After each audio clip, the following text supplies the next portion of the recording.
Welcome to the Pint Glass Football Podcast.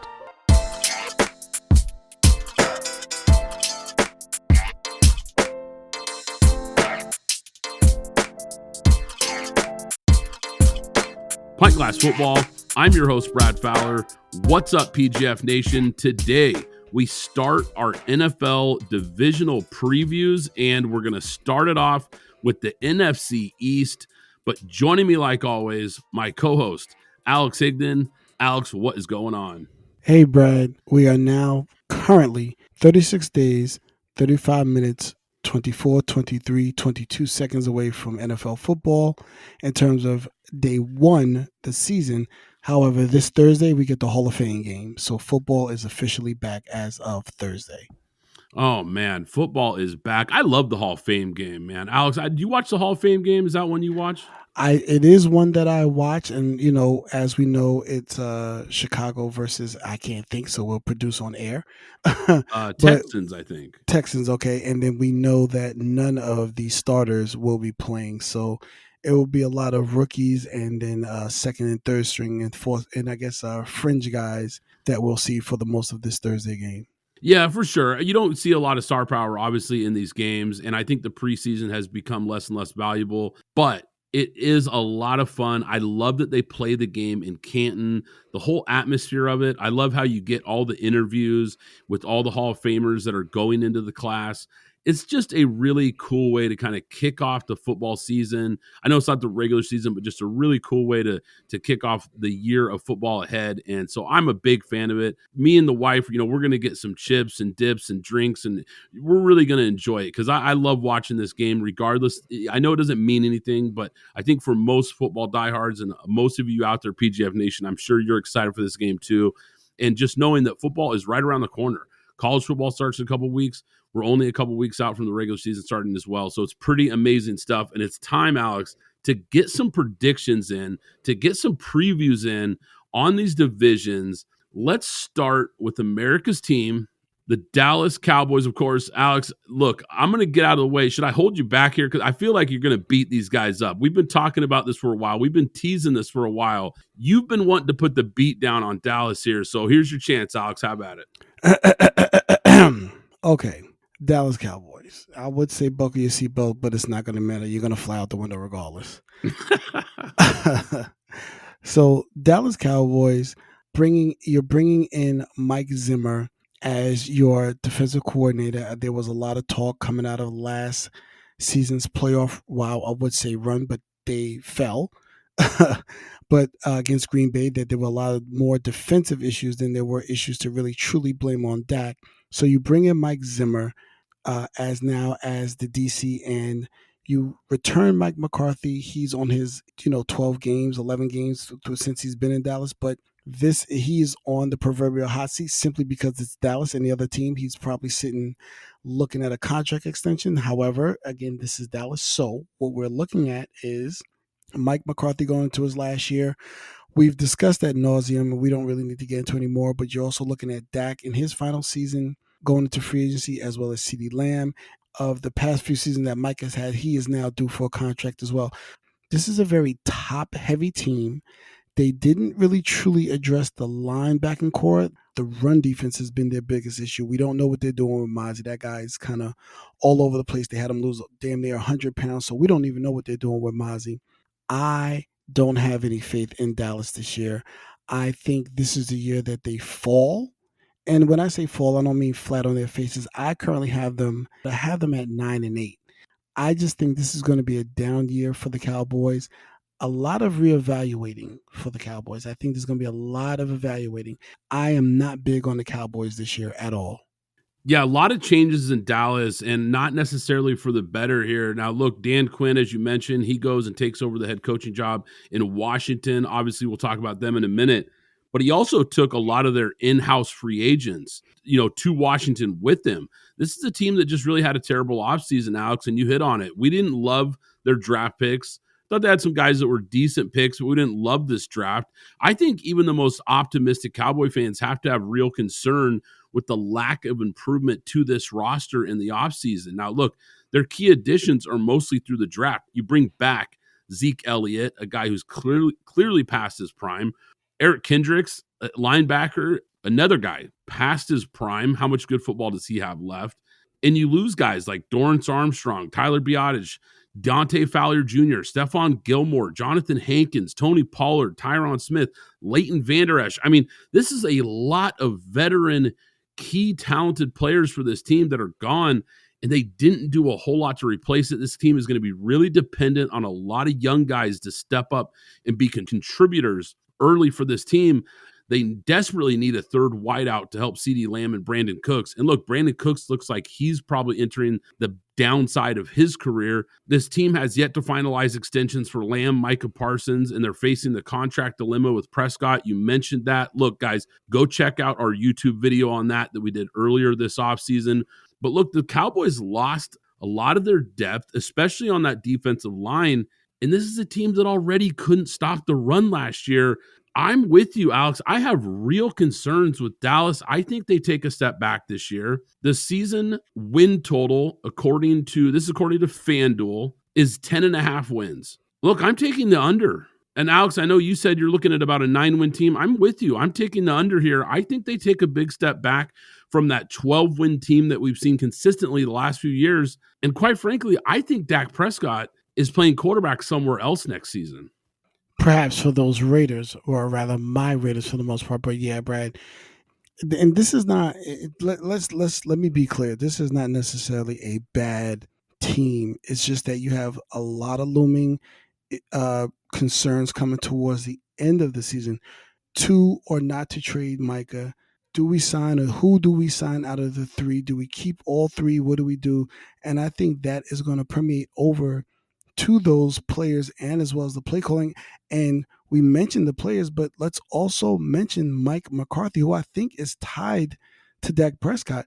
Dak Prescott, regardless of what we think and going on with the under, if they go another 12-5 and get bumped in the first round, I don't know what this team looks like going into 2025. Philadelphia Eagles, Alex, this is a really interesting team as well. And I think, look, we started with the NFC East because I think this is a fascinating division. And I think it was going to be a lot of fun to talk about these teams. And it's because they've had a lot of storylines and a lot of changes for a lot of these key teams here. Nick Sirianni, I think, is squarely on the hot seat this season. I think there was a really good chance that they were going to let him go at the end of last season. I was a little surprised they retained him. A lot of pressure on this team after they collapsed down the stretch last season. Now, they brought in Kellen Moore as the new offensive coordinator. He was in LA last year with the Chargers. Vic Fangio leaves Miami to become the new defensive coordinator in Philly. And look, I'm not sure either one of those is a good fit, especially Kellen Moore. And you guys have heard me on YouTube, my rant that I went on earlier this year about Kellen Moore and how crazy of a fit that seems like on paper at least. But look, Vic Fangio is a guy who's a really respected defensive coordinator in the NFL, a guy that Alex and I both believe is one of the better defensive minds in the game. But this is kind of a weird fit in Philadelphia as well, because I think he's going to have to use a bunch of defensive backs to kind of mask and cover up the weakness this team has at linebacker. He's also a guy that's really known for running a base 3-4 defensive front, playing a lot of quarters coverage on the back end. I'm not sure how well that fits with this roster, Alex. And then once again, with Kellen Moore, here's a guy who loves to throw the ball, loves to spread it out and air it out. This Eagles team is built to be a run-heavy team, so both of these seem like really bizarre fits. Kellen Moore, in terms of what he did with Dak, and then he leaves and Dak has his best season ever. From my standpoint, he got better when Kellen Moore left. And if you look at Kellen Moore, even though Justin Herbert got hurt, when he went to the Los Angeles Chargers, Justin Herbert took a step back. Now, the thing that I'll say about the Eagles moving on to their roster, I liked their draft, and I think we both did, Brad, if I'm not mistaken. We liked their draft a lot. I truly love the picking Johnny Wilson at 6'I in the 6th round. I think he should be moved to tight end, but we'll see what they do there. But there is a piece of the Eagles that I just don't think connects, and it's on the defensive side of the ball We knew they had some issues in the defensive backfield, so you go and you draft Cooper DeJean, you get Quinyon Mitchell, both great pickups. But that's not the issue I'm talking about. The issue I'm talking about is about what they lost in retirement, and that's Fletcher Cox. Leadership is a big thing in locker rooms and on the field that I think gets overlooked a lot when you start talking about, oh, well, they lost this coach, they lost this player, they lost that player. Fletcher Cox being a big voice in that room, he is no longer there. They also lost Jason Kelsey, so we don't even know what that tush push is even going to look like. Okay, all that aside, let's talk about the additions, not necessarily the draft. You can go back and listen to our draft show for that. Saquon Barkley. This is a huge pickup on paper for the Philadelphia Eagles. However, a 27-year-old oft injured running back going into this offense, even though they say, oh, he's going to be behind this, a better offensive line, quote unquote, as people say. I still don't know if he lasts in this offense. And I don't know if I trust Kellen Moore, even if he is able to stay healthy, on being able to use him properly, given his resume. Him coming in, and now this is back-to-back season. Actually, yeah, this is back-to-back seasons that Jalen Hurts has now had a new offensive coordinator, brand new playbook. There's going to be some bumps early on the road. And that's not to say they can't fix it but let's say by week 9 or 10. But I still do have them winning this division. Don't think I would probably push them more towards the bottom of the Super Bowl bubble, depending on how they finish the season, if that makes sense. They're very thin at wide receiver. Right now, it's just A.J. Brown, Devontae Smith, Paris Campbell, and then there's just a bunch of guys. Again, you heard me talk about Johnny Wilson. I think he's more of a tight end more than he is a wide receiver, but still, they have him there. But once you get past those three guys, and Paris Campbell has been a disappointment since he's been in the league. Let's just be clear about that. It's the same thing with the offensive line. Very thin, very top heavy. The hope is, I'm assuming from Eagles fans, is that Vic Fangio can coach this defense up with those young players as well as with the veterans to be what they believe they brought him in for. Because initially, if you think back, what's that, Brad? 2 years ago? 2 years ago, Philly really wanted to bring in Vic Fangio. Vic Fangio wanted to go to Philly because that's where his family is and where he wanted to retire. He didn't get there until now, so hopefully he's able to convert and play with this team as is in a 4-3 defense, because they're not able to convert currently to a 3-4 defense. It's just not in the cards for them at the moment. They're going to have to wait and watch and see. But tell me what you have them. What do the betting odds say? Yeah, so FanDuel right now has their season win total over under 10.5 wins. Okay, so with that being said, I have them going 11-6 and winning this division. Okay, so you've got the over 10.5 wins, yes. just barely over. I'm taking the under, Alex. I think they take a step back this year. And look, I don't think they completely collapse. I think they have done a pretty nice job with this roster for the most part. I do think the loss of a guy like Fletcher Cox and Jason Kelsey on the offensive line, I think those are two huge leadership guys that you talked about. Look, guys that are past their prime, guys that are almost guaranteed to be gold jacket guys here in a few years. But the leadership, I just don't think you can replace that on the offense and defensive line overnight. They also lost Kevin Byard. They bring in C.J. Gardner-Johnson. I think that's an upgrade at the safety position. Kevin Byard never really fit into what they wanted to do. Saquon Barkley, you talked about, though, I think this was a huge overpayment for a guy, like you said, 27-year-old who can't stay healthy. Look, great player when he's on the field, but you really have to wonder, why are you putting up that kind of money for a guy who can't stay healthy, who's clearly entering the back half of his career? I think that's a huge gamble that I'm not sure is going to pay off for Philly.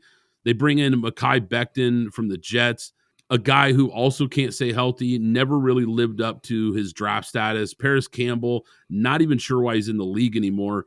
Now, we loved Cooper DeJean. We loved Quinyon Mitchell. I think those two guys are terrific young DBs that they brought in, but they're young. So there's going to be some bumps in the road there in that secondary. And we know that Vic Fangio runs a very, very complicated system. And so these young guys are going to have to pick this up quickly. I think there could be a learning curve there. Now, they also went and got Kenny Pickett as a backup quarterback, which, once again, I think they gave up way too much for him. They also bring in linebacker Devin White. I think that's a decent pickup. This is a team that also lost Hassan Reddick. I just have major question marks about this team. Are they actually better? And once again, going back to the top, I think the biggest question marks are around the coaching. And will this all come together? Will it fit? Will they be on the same page? Are they going to have the same kind of philosophy that got them to a Super Bowl a couple years ago, that got them to be one of the better teams in the NFC? I don't know. I'm just not sure about it. Like I said, over under 10.5 wins. I'm taking the under here. I think this is probably an 8 or 9 win team. And I think they underachieved this year. And Sirianni's seat probably gets too hot for him to hang on to that job.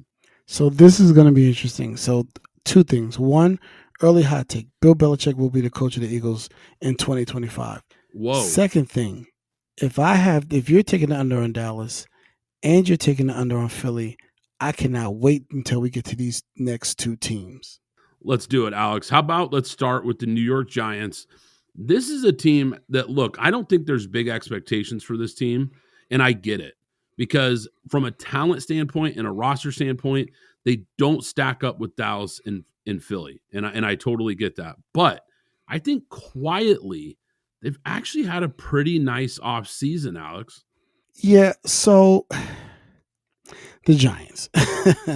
The subtle pause there is because I injured myself in the gym and I'm struggling to take deep breaths here, but that's a whole other story.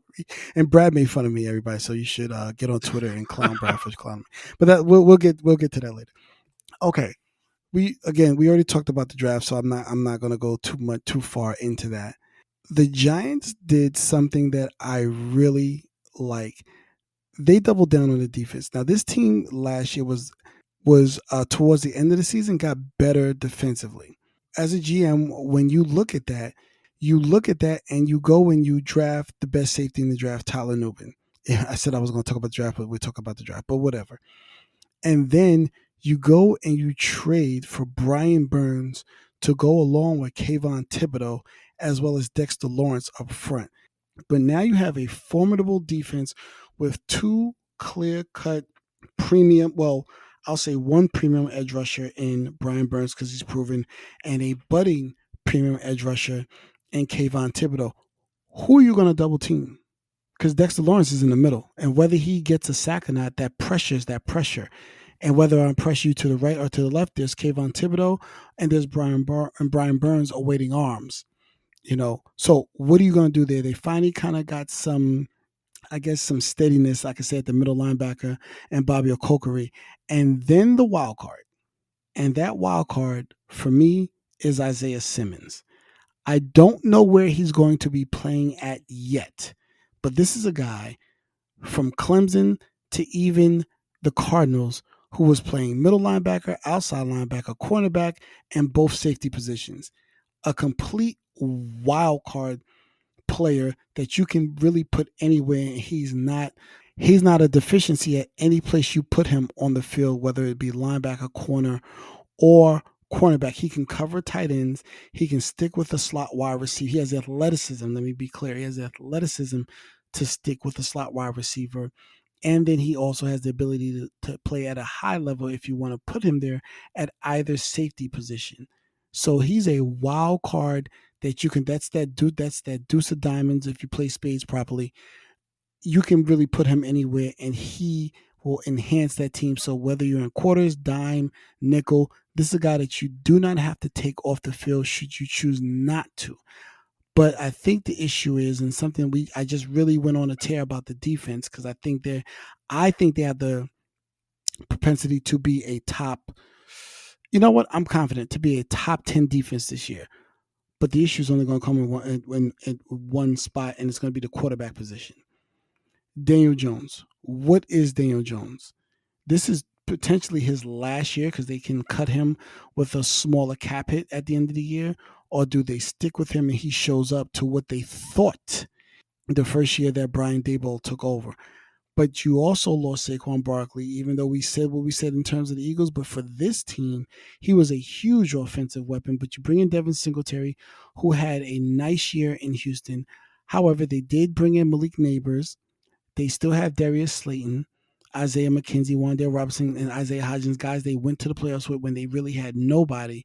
And then there's also Jalen Hyatt, last year, the previous year's rookie from Tennessee, who's just a burner across the board. I'm not high on Malik Neighbors, but to be fair, he is still a weapon, more of a weapon than they had. And I want to, you know what? Let me go on a rant for a moment. I have been hearing about how bad the Giants offensive line and they don't know what they're doing. They know what they're doing. They went the previous year they went and got the best, from Brad. Whether it was Tippmann or whether it was Schmitz, you probably could really flip a coin for which was the best center in the draft the previous year. They got Schmitz. Andrew Thomas, they hit on. They got John Runyon now from Green Bay, who was a very solid player. Evan Neal, I know people don't like him, but he was a first-round pick. It's now time to coach him up. So if they can fix this offensive line, but this right now, the entire offense is really looking at Daniel Jones. We've gotten you a few weapons. That offensive line is going to be good. It's going to, well, let me just say this. It's going to be better. They also recently brought in Greg Van Roten, who played for my team, the Raiders, last year, and was a excellent pickup. If you like PFF grades, one of a top 10 graded guard last year as well. And they're there with John Runyon. So this team really is solid all around. And this is a scary team to me that I think is going to be able to steal some wins. So, Brad, what does Vegas say about them? Giants season under season win total is only 6.5. Okay, well, then from that, I am taking the over because I have the Giants at 7-9. Alex, I think you could be right. And you're right. I think they made a lot of nice moves here. I think Brian Burns was a great pickup, like you illustrated there, with Dexter Lawrence, a guy who absolutely demands a double team on his own. Now you're going to see a lot of one-on-one blocking assignments on Brian Burns and Kayvon Thibodeau. I think this D-line has a chance to be really special. I love what they did addressing the offensive line. Instead of spending that money on Saquon, they said, look, if we're going to give Daniel Jones a real chance, then we need to protect him. The O-line has been a mess the last several years. They finally made some moves to improve it. Jermaine Illuminor from the Raiders, I think, was a really underrated pickup. John Runyon, who you mentioned, very solid player coming over. I think Devin Singletary can give you 75 to 80% of what you're losing with Saquon Barkley at a much cheaper price tag. So I thought that was a savvy move. I'm higher on Malik Neighbors than you are. I think he is a guy who can come in and be a number one receiver for them in a pretty thin wide receiver room. I think they've been really desperate for a big playmaker. He is certainly capable of that. Tyler Nubin, the best safety in this draft, I think adds some pop there. They didn't lose a whole lot as far as subtraction. Saquon Barkley is really the big name, but this is the year that I think they're giving Daniel Jones kind of one more shot here to prove himself. They didn't draft one of the top quarterbacks available last April. J.J. McCarthy, Michael Penix, and Bo Nix were all available. They decided to pass on those guys because they think they have a chance for Daniel Jones to get healthy and get better with a better team around him. I don't know if they did enough to really bolster the skill positions. Like I said, Neighbors really could be special, but I think they needed a little more help there. But once again, I love what they did on the offensive line. I think when you look at those guys that we talked about on the defensive line, I think we could be looking at one of the best defensive fronts in the NFL this year. The secondary is going to be young, but I think if those guys can gel and they get enough pressure from those front three guys, it's going to take some of the pressure off of that young secondary that did lose Xavier McKinney, a very good young safety. Now, they also brought in Drew Lock as a backup quarterback. I think that's a nice insurance piece here for this team in case Daniel Jones gets hurt again. He's had some injury issues, or if things just start to go off the rails. I like the over here, Alex. I'm with you. I think they win 7 games, maybe even surprise some people and win 8 with this improved O-line and this improved D-line. Did you know that Pint Glass Football is more than just this podcast? We have an exclusive newsletter. Sign up for free at pintglassfootball.com to receive articles and insights delivered straight to your inbox. But wait, there's more. We're excited to announce our brand new YouTube channel. Not only can you listen to our podcast on YouTube, but you'll also find exclusive video content waiting for you. So hit the pause button right now and go subscribe to our newsletter, and hit that subscribe button on YouTube to stay connected with the latest football news and our exclusive content. Underdog Fantasy is the easiest place to play fantasy sports. We personally love the pick'em game. Just pick between 2 and 5 players to build a pick'em entry. Pick whether your favorite players will have a higher or lower stat total in this week's game for a chance to win big. You can win up to 20 times your money in a single night.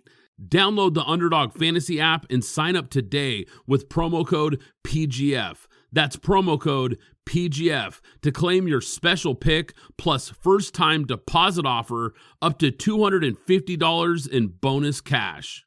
The official ticketing app of Pint Glass Football is now SeatGeek. I can't recommend them enough, guys. I've been using SeatGeek for years. You want to go to a game this season? SeatGeek is here to take the confusion out of buying tickets, making sure you get the best seats at the best prices. With SeatGeek, you'll never have to worry about overpaying for tickets again. How?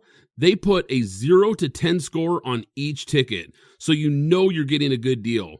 But here's the real game changer. You can get $20 off your first ticket purchase with the code PGFPOD. That's right, $20 off with code PGFPOD. This season, make every game day epic with SeatGeek. Download the SeatGeek app and remember to enter the code PGFPOD to grab your $20 discount. Alex, the Washington Commanders, new head coach Dan Quinn takes over. I think he has enough playmakers on this team, combination of some free agent moves and some draft picks, that I think he could turn this defense into maybe one of the better defenses in the NFL this year. Now, we talked about it earlier when we mentioned Dallas. They signed Dante Fowler and Dorrance Armstrong from Dallas to really help improve what I think was actually the most overrated defensive line in the NFL last year. The Washington Commanders, not a believer. Sorry, not sorry. And sorry to our friends who listen to this from spaces we share, but I am not. I am simply not a believer. Specifically, more in your offensive coordinator, Cliff Kingsbury, who is very statuesque in his offenses and his play calling. We watched him as a OC in. Not as OC, as a head coach in Arizona with a weapon in DeAndre Hopkins. Never move him from the X position. Everybody knew where he was going to be at every single time. The 4 wide receivers that were drafted during Terry McLaurin's, that's DK Metcalf, that's AJ Brown, that's Deebo Samuel, have been players that have been multiple set players.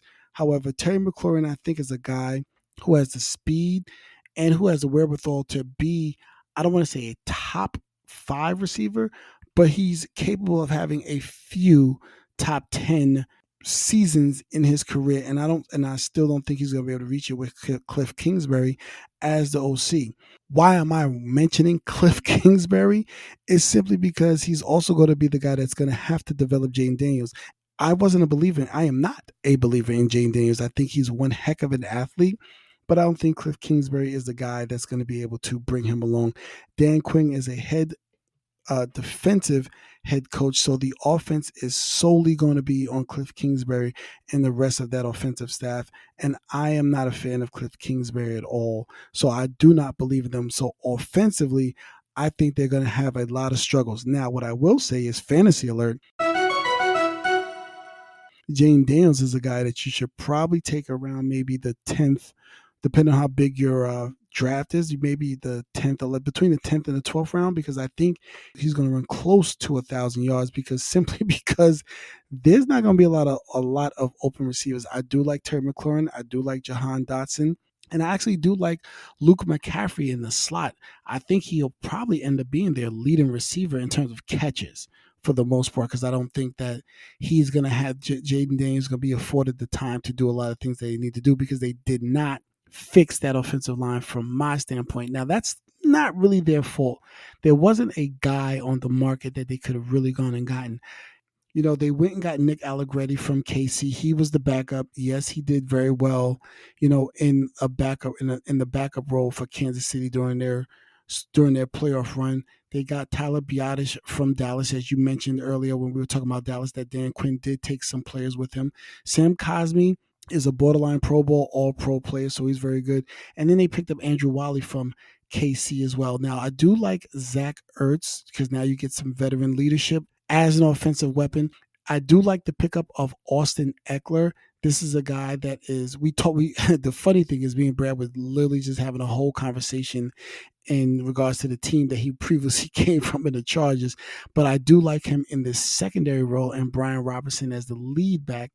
We know they traded Montez Sweat. We know they traded Chase Young, two guys they drafted, in the first round that they moved on from, but they kept Deron Payne and Jonathan Allen. So the interior of that line is going to be hell. So that's really going to be on Dorrance Armstrong and Cleveland Farrell currently to get some pressure. I laugh because Cleveland Farrell, no, thank you, sir. But they do have some depth. I do like Dante Fowler, in the secondary, as a second string, as well as John Ridgeway. But let's get to the meat of where they really did a lot of damage in free agency. They bring in Frankie Louvu, a guy from, if I'm not mistaken, that Panthers defense was top 5. So Frankie Louvu, who had an excellent season last year, and now they bring him in at linebacker. They bring in a big time leader and a big time hitter in Bobby Wagner. Now, Dan Quinn is a huge big nickel guy, and I think they got the perfect big nickel guy in Jeremy Chin. This guy can play both safety positions and he can play cornerback. And I think Dan Quinn's real project, what is Emmanuel Forbes, a guy they drafted before Christian Gonzalez. So we'll get to see if he can fix him, because right now, looking at the depth chart, they have him second string, but of course, we'll see what that looks like coming out of training camp. But the real gem of this defense came in the draft, which is Mike Sandstrom out of Michigan. Love this kid. Perfect slot guy.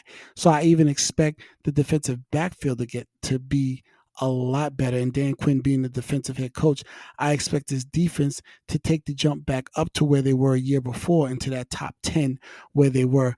Offensively is where I think they're going to have the issues at. But what does Vegas say and predict for the Washington Commanders? So right now, FanDuel has the season win total over under at 6.5 wins. You know what? I have the under. I have them at 5-12. Yeah, Alex, this team is really, really interesting because they made a lot of moves this offseason. You hit on a lot of these guys. I think they've done a nice job improving the offensive line, improving the defensive line, a nice blend of young draft picks and some veteran guys. You mentioned Austin Eckler. He's a fantasy star, but a guy that I think adds some value to this team. Dante Fowler, good veteran players. Zach Ertz is a nice veteran pickup. Frankie Louvu, one of the more underrated linebackers in this game. You talked about him. Johnny Newton, who was one of the best D tackles in this class. I thought that was a really good draft pick for them. Mike Sandstrom, like you said, one of our favorite corners in this class. Jeremy Chin, very good player, also coming over from Carolina. And Bobby Wagner, the ageless wonder, still pretty productive player even this late in his career. So they're going to have a nice blend of youth and veteran leadership for this team. It's just a matter of, can they put it all together? They lost running back Antonio Gibson. Of course, Sam Howell's moving on, and wide receiver Curtis Samuel. On paper, I think this team has improved quite a bit. Here's the thing, and you talked about it, and I think this is really the main point to this team. Wins and losses don't matter this season for Washington, because quite frankly, all this movement and all these players I just mentioned and that you talked about, none of it really matters except one guy, and that's Jayden Daniels. If Jayden Daniels looks like a young franchise quarterback that they can build around, that's all that matters for this team going forward right now. Because like I said, the win-loss, the over-under, look, I just don't – if this team wins 3 games and Jayden Daniels looks like a unbelievable rookie, a franchise rookie quarterback that they can build around, if he looks like that guy, regardless of how many wins, Washington fans are going to be ecstatic, and they should be, he has enough talent and experience that, Alex, I think we're going to find out rather quickly if he looks like a franchise guy. Because, look, he isn't a developmental prospect. This is a guy who played 5 years of college football. He's 23 years old. So this isn't your typical rookie. Just to put that in perspective, Brock Purdy is going into his third NFL season this year, and he's only 24. And Brock Purdy played 4 years at Iowa State. So this is not a young rookie here. I know 23 sounds young. I get it. But this is a guy with a ton of experience in college football and has been playing the game for a long time. He should be ready to go. He should be a guy that should hit the ground running more than most rookies. So I think we're going to find out, like I said, pretty quickly if this guy is going to flash and show us, okay, look, he has the goods or not. Now, go back and listen to our draft episodes. Go listen to our draft breakdowns if you want to hear more about these rookies for this class, how we graded this class, how we view Jayden Daniels more in depth. You guys, we always encourage you to go back. As far as the season over-under wins, I actually think they could sneak by and get 7 wins here. Wow. I think they could. I think there's enough improvement on this roster, and I have to factor in something that we talked about earlier. We both think Dallas and Philly takes a step back. Maybe not a drastic step back, but a little step back. And I think because of that, teams like New York and Washington scoop up a couple of those wins, so to speak. I don't think they're a great team, but I think there's enough around this team that they actually are fairly competitive this year. The big question, like I said, goes back to the quarterback.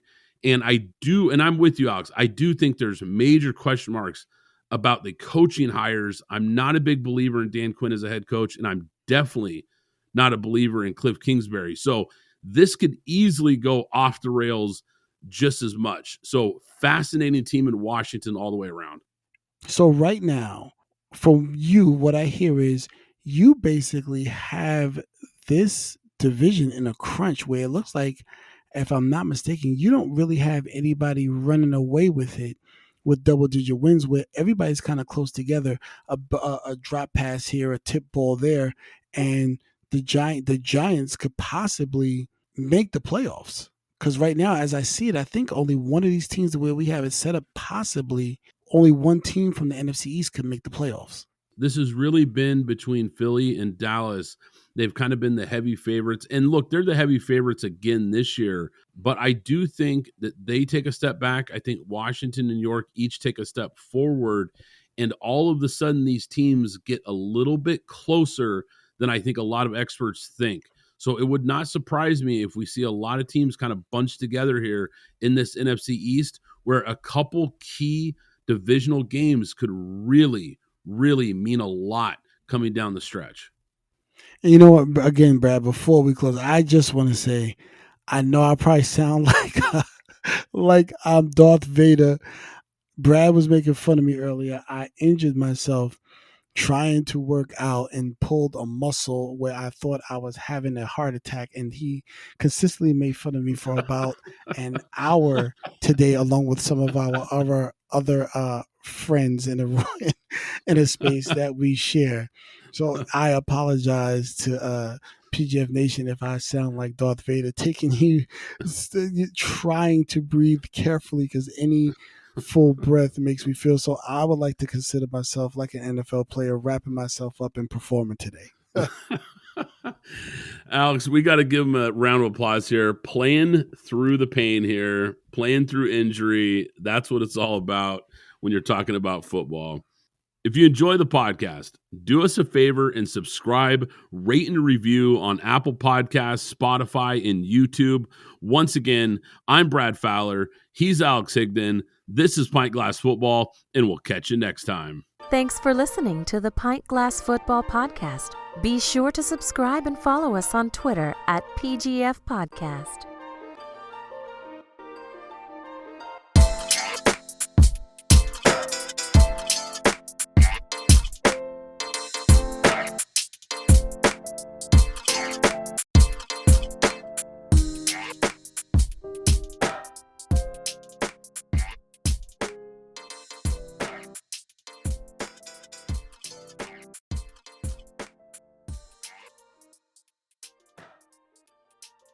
Zencastr is the ultimate web-based podcasting solution. It provides high-quality audio and video podcast production and hosting. With a full suite of professional tools, podcasters can seamlessly record, produce, and publish studio-quality content all from one dashboard.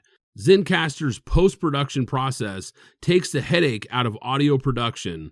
Set the right podcast loudness and levels while reducing background noise with a click of a button. Coordinating all your guests to record in person is painful and tedious.